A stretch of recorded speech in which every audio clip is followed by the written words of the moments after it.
ওকে, জিটিকে 111 কিন্তু চেনো না? চেনে থাকলে বলে দিচ্ছি, সে কিন্তু নেপালি বড় ইউটিউবারদের মধ্যে কিন্তু একজন, এন্ড অবভিয়াসলি সে কিন্তু একজন ইমুলেটর পিসি প্লেয়ার। অপরদিকে M1NX এর সাথে তো পরিচয় করে দিতে হবে না। তো আজকে কিন্তু বাংলাদেশ ভার্সেস নেপাল, দেখা যাক আজকের ম্যাচটা কে উইন হয়। তো অলরেডি কিন্তু দুইজনে কিন্তু ক্লোজে ফাইট চলে আসছে, দেখা যাক। ও ফার্স্ট রাউন্ডটা দেখা যাক। বলতে বলতে M1NX কিন্তু নিয়ে নিচ্ছে। এত ক্লোজ থেকে এগুলো হেডশটটা কিন্তু জাস্ট দেখার মতো ছিল। তো দেখা যাক এই রাউন্ডটা আমাদের কে নেয়, আমাদের জিটিকে 111 নাকি আমাদের M1NX। M1NX কিন্তু আমাদের ওয়ান টাইম ট্রাই করতেছে ইগল দিয়ে, আর অপর দিকে কিন্তু GTX, আরে ভাই তোমার নামটা এত হার্ড কেন? জিটিকে 111 কিন্তু ওয়ান টাইম ট্রাই করতেছে M87 দিয়ে, আর অলরেডি কিন্তু লেগেও গেছে ভাই সাব।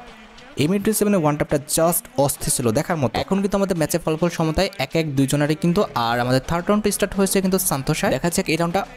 ও ভাই দেখা যাক। বলতে বলতে অলরেডি কিন্তু আমাদের জিটিকে 111 কিন্তু এই রাউন্ডটা নিয়েও নিচ্ছে। হেডশটটা কিন্তু জাস্ট দেখার মতো ছিল, একদম রেডি। M87 ভাই সাব, এরা এভাবে মারে কেমনে? যাই হোক, এখন কিন্তু আমাদের ম্যাচের ফলাফল 2-1। দেখা যাক এই রাউন্ডটা আমাদের M1NX নিতে পারে কিনা। যদি M1NX নিতে পারে কি বলতে বলতে নিয়েও নিচ্ছে, নিয়ে কিন্তু আমাদের ম্যাচের ফলাফল একদম সমতায় করে দিচ্ছে। একটা পিসি প্লেয়ারের সামনে এত সুন্দর একটা পারফরমেন্স করাটা কিন্তু এতটা ইজি না। আর অলরেডি কিন্তু আমাদের M1NX কিন্তু ড্যামেজ খেয়ে গেছে। দেখা যাক M1NX নিতে পারি কিনা এই রাউন্ডটা, নিলে ভালো লাগবে।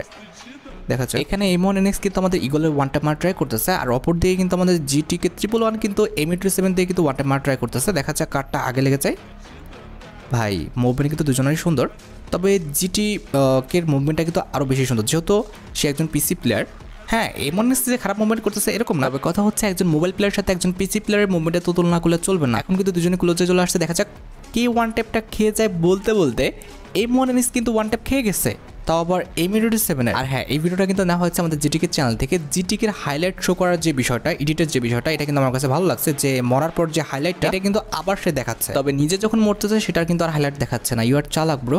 যাই হোক, দেখা যাক এই রাউন্ডটা আমাদের M1NX নিতে পারে কিনা, তাহলে কিন্তু ম্যাচের সমতা হয়ে যাবে। ও ভাই, M1NX কিন্তু অলরেডি ওয়ান ট্যাপ খেয়ে গেছে। যে কোনোভাবে জাস্ট একটা লাগাতে পারলে কিন্তু M1NX কিন্তু ডাউন হয়ে যাবে। তবে এখানে কিন্তু তারা স্প্যাম খেলতেছে না, জাস্ট ওয়ান ট্যাপ খেলতেছে, যার কারণে কিন্তু আমাদের GTX, আরে ভাই জিটিকে, তাকে কিন্তু সুযোগ দিল হিল করার জন্য। দেখা যাক এই সুযোগটা আমাদের M1NX কাজে লাগাতে পারি কিনা, নাকি নিজে ডাউন হয়ে যায়। ডাউন হলে একটা লজ্জার বিষয়, কারণ তোমাকে সুযোগ দেওয়া হয়েছে। এই সুযোগটা কিন্তু অবভিয়াসলি তোমাকে কাজে লাগাতে হবে। দেখা যাক তুমি লাগাতে পারো কিনা।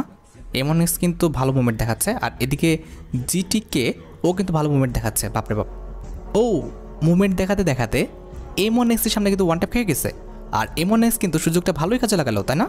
দেখা যাক এই রাউন্ডটা সুযোগটা কাজে ভাই M1NX কিন্তু ভালো একটা ওয়ান ট্যাপ খেয়ে গেছে, আর একটা যেভাবে লাগাতে পারুক না কেন, লাগাতে পারলে কিন্তু M1NX ডাউন, তবে লাগাতে পারে নাই। ও শিট, লাগাই ফেলছে। অলরেডি কিন্তু আমাদের ম্যাচে ফলাফল এখন 4-3। দেখা যাক এই রাউন্ডটা আমাদের M1NX নিতে পারে কিনা, না হলে কিন্তু ম্যাচের সমতা আসবে না। M1NX নিয়ে নাও ভাই। এখানে জিটিকে মনে হয় ইয়ে হয়ে গেছিলো, আর কি গুলালে আটকে গেছিলো। এখন ঠিক আছে।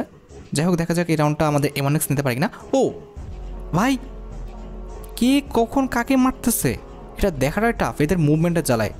দেখা যাক এখন ম্যাচের ফলাফল কিন্তু আমাদের 4-4। এই রাউন্ডটা আমাদের M1NX নিতে পারি কিনা, নিলে কিন্তু আমাদের ম্যাচের অনেকটাই কিন্তু আগায় যাবে M1NX, আর হয়তো বা জিতারও কিন্তু একটা পর্যায়ে চলে যাবে। একজন পিসি প্লেয়ারের সাথে এত সুন্দর একটা মুভমেন্ট দেওয়া, এত সুন্দর একটা ফলাফল আনা কিন্তু অনেকটাই টাফ। M1NX কিন্তু আসলে একজন লেজেন্ড প্লেয়ার মানতে হবে। আর তোমরা অনেকেই তাকে বলো যে সে নাকি প্যানেল ইউজার। ভাই প্যানেল ইউজার সেই যে নাকি পিসি প্লেয়ার, ঠিক আছে? প্যানেল ইউজ করতে পারে শুধুমাত্র পিসি প্লেয়াররা, মোবাইল প্লেয়াররা পারে না। আর মোবাইল প্লেয়াররা যত ভালো, যত দামি লাখ লাখ টাকার প্যানেল লাগাক না কেন, প্যানেল না বলতে গেলে হ্যাক লাগাক না কেন, ও শিট, অলরেডি কিন্তু M1NXকে কিন্তু ডাউন করে ফেলছে, ডাউন না সরি মেরে ফেলছে। তো লাখ লাখ টাকার আমাদের ইয়ে লাগাক না কেন, হ্যাক লাগাক না কেন, তার অ্যাকাউন্ট 10 দিন, হাইস্ট হলে 10 দিনের মাথায় কিন্তু ব্যান হয়ে যাবে। আর M1NX কিন্তু প্রায় আজকে 2 থেকে 3 বছর হবে, না হলে এমনই হবে হয়তোবা, সে কিন্তু গেম খেলে যাচ্ছে, তার তাহলে তো আইডিটা অনেক আগে ব্যান হয়ে যাওয়ার কথা ছিল। তো ইনলজিক্যাল কথা বলে একদমই কিন্তু লাভ নাই। আচ্ছা যাই হোক, আমরা খেলা মনোযোগ দিয়ে দেখা যাক এই রাউন্ডটা আমাদের M1NX নিতে পারে কিনা। পারে কিনা বলতে বলতে অলরেডি নিয়েও নিচ্ছে, আর আমাদের ম্যাচের ফলাফল কিন্তু অলরেডি 5-5। ভাই কে জিতবে? ম্যাচের ফলাফল তো পেন্ডুলামের মতো ঘুরতেছে। এই টাইপের ম্যাচগুলো দেখে মজা আছে, জাস্ট ওয়ান টাইম মারতেছে, হেভি লাগতেছে আমার কাছে। দেখা যাক এই রাউন্ডটা আমাদের M1NX কিন্তু মেরে দিচ্ছিল, তবে লাগে নাই, অনেক ভালো সুযোগ পাইছে। ভাই এখানে কিন্তু জিটি, শিট, আমি তো মনে করছিলাম M1NX নিয়ে নিচ্ছে, তবে M1NX কিন্তু নিতে পারলো না। আমাদের জিটিকে সে কিন্তু নিয়ে নিল আমাদের রাউন্ডটা। ভাই এদের নামগুলো তো হার্ড হয় কেন? আমি ভিডিও করতে যাই, আমার না খুবই সমস্যা হচ্ছে। GTX হলো তো একটা কথা ছিল, GTK, what the hell is this man? ভাই M1X-এর হেড দেখছো, জাস্ট অস্থির ছিল M837-এর। আমি তো ভাই কথার মধ্যে ওর হেডশট দেখে কথাটা জাস্ট ধাপ করে অফ হয়ে গেল, আমার চোখ মুখ বের হয়ে গেছে যে কি হেডশটটা মারলো এত ক্লোজ থেকে। কি লাস্ট রাউন্ড কি ফাইট নেবে না, এরকম ভাবে ছেড়ে দেবে না কি? বড় বড় ইউটিউবাররা তো এরকমই করে, মানে কেউ কাউকে অসম্মান করতে চায় না লাস্ট রাউন্ডে। তাই তারা কিন্তু লাস্ট রাউন্ড ফাইট নেবে না, তবে যতটুকু নিয়েছে ফাইট আমার কাছে কিন্তু সত্যি ম্যাচটা অসাধারণ লাগছে। তো যাই হোক, আশা করি তোমরা ভিডিওটা দেখে এন্টারটেইন হয়েছে, তাই যদি হয় অবশ্যই কিন্তু ভিডিওতে একটা লাইক করে দিও। চ্যানেলটা সাবস্ক্রাইব না করা থাকলে কিন্তু অবশ্যই চ্যানেলটা সাবস্ক্রাইব করে ফেলো। আর গাইস তোমরা যদি পারো এই ছোট চ্যানেলটা একটু তোমার ফ্রেন্ডের কাছে শেয়ার করে দিও। তো আজকের মতো ভিডিও পর্যন্ত, দেখাবে অন্য কোনো ভিডিওতে। আল্লাহ হাফেজ।